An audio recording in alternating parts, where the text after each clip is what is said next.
a single currency, although they expected to have it by now.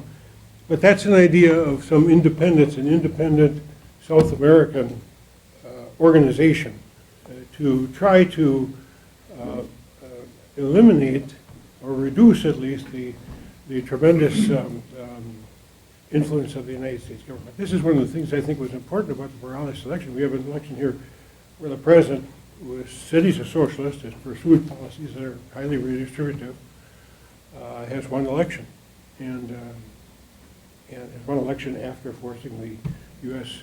ambassador and USAID out of his country, and won election by 60% of the vote.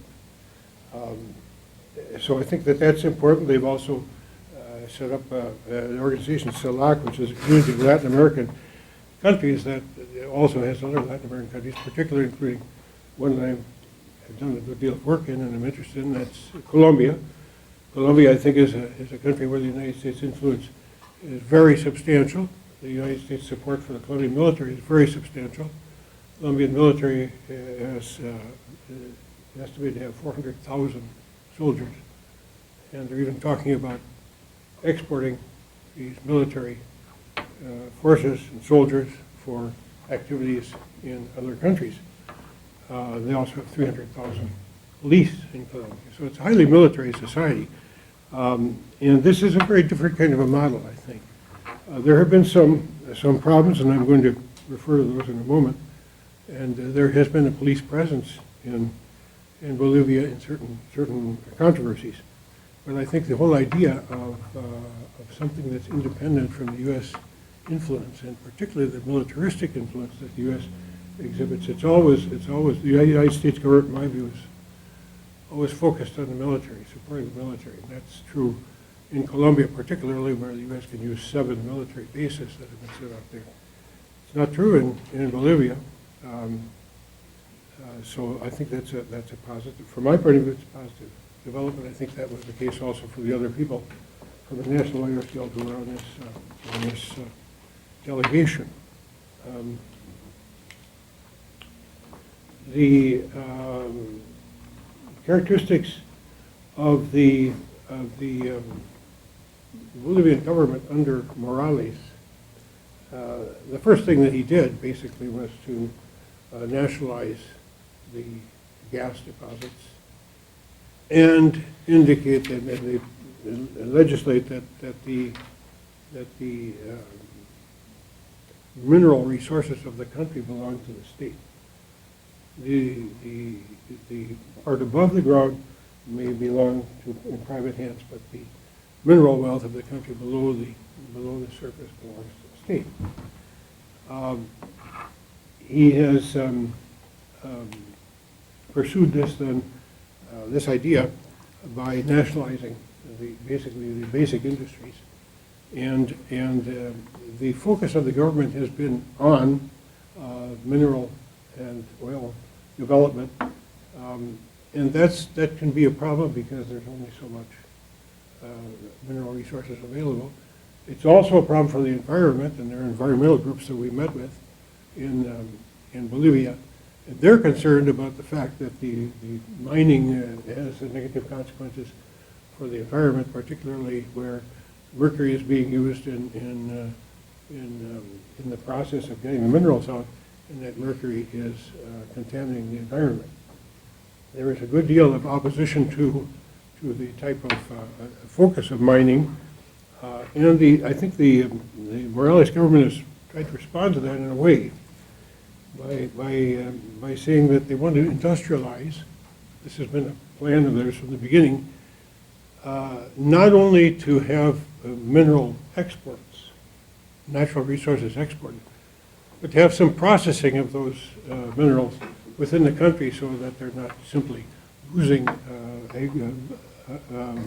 value added through the processes that then would be carried out in other countries. They have, with respect to lithium, which is where Bolivia has the largest known deposit of lithium in the world, they've tried to develop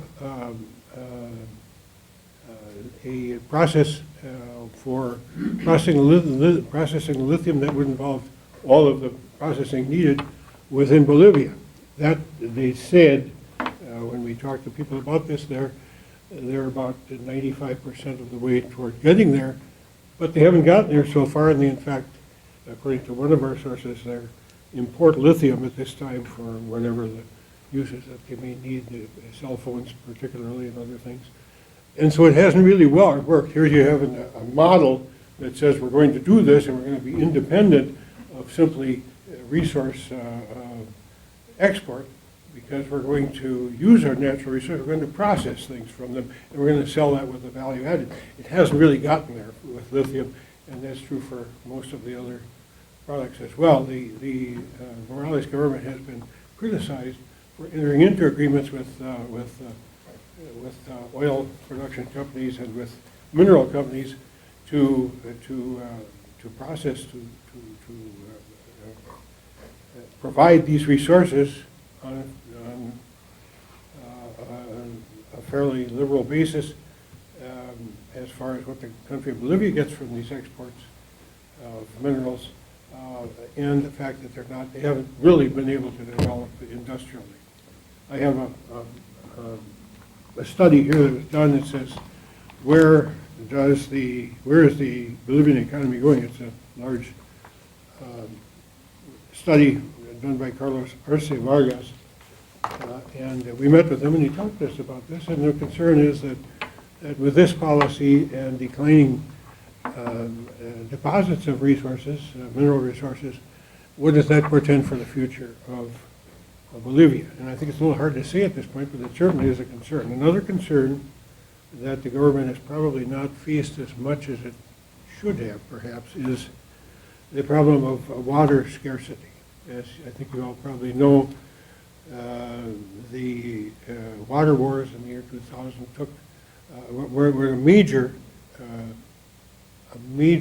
element in the independence of this model, this capitalist model, because the people objected and went to the streets to object to the implementation of a new water program by an organization that was run by the Bechtel, a company that was run by the Bechtel Corporation.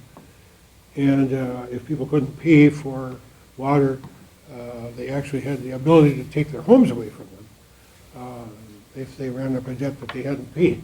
That all led to this, what they call the water wars, and that protest led to Bechtel being forced out of the country. And the water resources are nationalized resources. That's an example of something that's done only when there's substantial support for the government. And I think in this case, the government of Morales benefited from that. Morales came into power 5 years later, but this was an important element in what has happened so far in recent years in Bolivia. There's another thing that we heard that this Morales government has done, and that is we begun to incorporate people who are businessmen and others who are interested more traditionally in business into the MAS party, and they will have more and more influence supposedly in that party. They're more conservative politicians and private sector persons who have entered that party, and now the concern of some of those in the MAS that we talked to who have advised President Morales on what they think should be done. They're very, very concerned about the fact that he's brought in people from the private sector into the MAS party and kind of diluted the popular nature of the party. Where that will go, it's not clear. The other thing that's clear about the situation, it's a situation that is of concern to the people we talk to at the universities and in private bodies that study this kind of thing, is that there's no one, Morales is 55 years old, and there's no real succession that is clear at this point. Morales is an Aymara Indian, and the indigenous have benefited a great deal, I think, in last several years from the policies of Mr. Morales. It's not clear where this is going to go. Most people feel that Alvaro Garcia Linares, who is the vice president, some people said he's doing a lot of the work of the government. While Morales is a very public figure, he goes out, spends a lot of time in public, that he's probably not going to be a candidate that will be a serious candidate as far as running when the current term of Evo Morales is up. I don't really know that that's the case, but that's what we were told. As far as Mr. Morales is concerned, the salary is, we were told, $200,000. That's about what he makes a year. And he's a very honest person, they said. He's very honest personally. He works very hard. He gets up at something like 5:30 in the morning, works till late at night, spends a lot of time out in the public, and one of the things that he did in connection with the campaign is that he went out and inaugurated works. There's a very nice, large soccer stadium in El Alto. El Alto is a town where I would say maybe 3 or 4% of the roads are paved. And it's a very large community. As I said, it's now the largest population, somewhere over 100,000. I don't know how many exactly, but a large population in El Alto. And in fact, I think it's over 900,000. The people there really don't have streets, paved streets for the most part.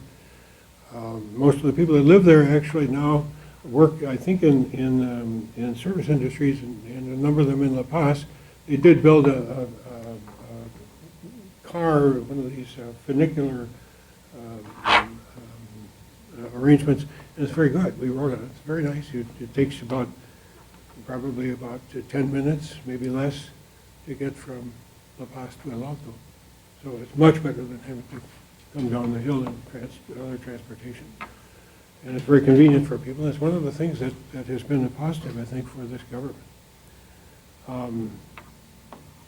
There is a problem that this government has run into with popular support, and it's something that's a road that Mr. Morales wants to build through a large forest reserve, which is called Tiplis, and that is something that he would like the road so that it can come from the lowlands up towards the highland areas and bring food products, particularly beef, meats that are grown in Beni, which is a province down below the highlands, and the only province that was not carried, or department, they call departments there, the only province that was not carried by Morales. He won in all of the other 8 or 9 altogether, all the other 8 provinces, and including Santa Cruz, where of course there was a movement, a serious movement, to leave the Bolivian, Bolivia and great opposition to the government. That has also disappeared pretty much, or been very much relieved. And as I say, that's a part of the process that Morales has gone through, bringing people into the MAS, into his party, who are really businessmen and others who were more conservative. The Tiplis project is one where they build a road through this large natural reserve, and it will affect the people who live in the area, indigenous peoples. It would be positive from the point of view of getting products to market in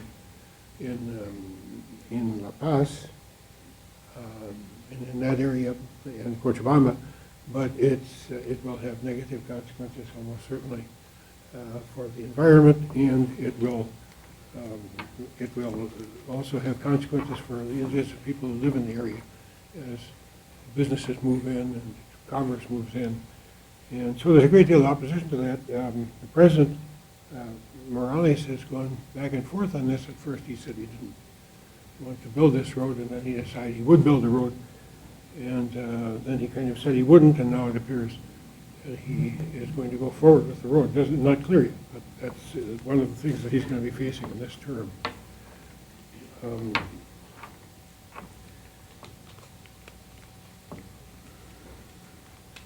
One of the things that this government has done is to really eliminate the model that this country had before, which was a model of very rich people managing things for themselves. A model, of course, that was very much favored by the United States. And this is one of the socialist countries, Ecuador, Venezuela, and Bolivia all call themselves socialist governments. And our government, I think, reacts just automatically to say that this is a bad thing. Well, in terms of what we were able to see, now the National Lawyers Guild is a pretty progressive organization of lawyers, and what we were able to see was that this is something that really has benefited the Bolivian people. And there's no particular reason for Bolivia to do what, for instance, Colombia has done, and that is to place itself at the beck and call of the United States and essentially carry forward a pro-U.S. policy in Colombia. This is working very well, I think, for the Bolivians.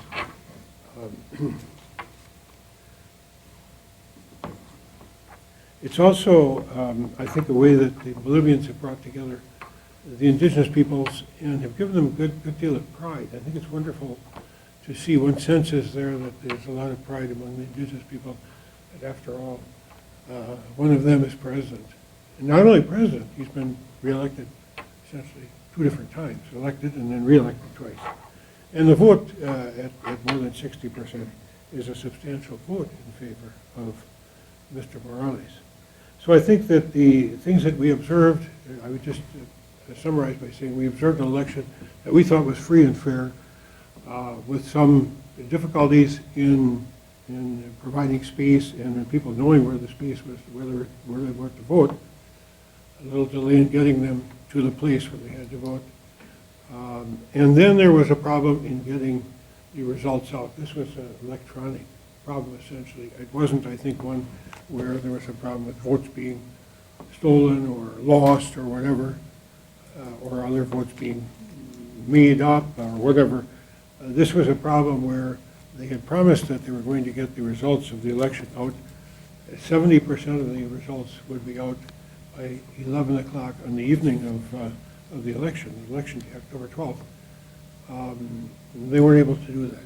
There was an electronic glitch, and they couldn't work that out. It took several days. They finally did get the results out. They had to do it within 12 days of the day of election. They did that, and the results showed, as I said, 60% of the votes were for Evo Morales for president, and the legislative votes were also in favor of Morales' party to the extent of 2/3, so that he's in a position to force through legislation, to present legislation, carry it through quite quickly if he holds that margin. So I think that the important thing that I take from this election is that there's continuity. Now we have, not only in Bolivia, but Dilma Rousseff was reelected in Brazil. Correa has been reelected. He's going to be president for quite some time. I think they have people in position there which provide a useful counterweight. I'm not a person who believes that the United States should dictate to these countries, the rest of the countries in Latin America. I'm very concerned about what they've done in Colombia, where there's a great deal of violence. And our Vice President, you may have seen a few days ago, Vice President Biden said he has a solution for Honduras, and that is Plan Colombia. Let's do a Plan Colombia for Honduras. Well, Plan Colombia was a disaster, has been a disaster for Colombia. To apply that in Honduras makes no sense. But that's the way some of the people in Washington are thinking. And they were thinking in those terms, too, with respect to Bolivia. Now I think that's really passed.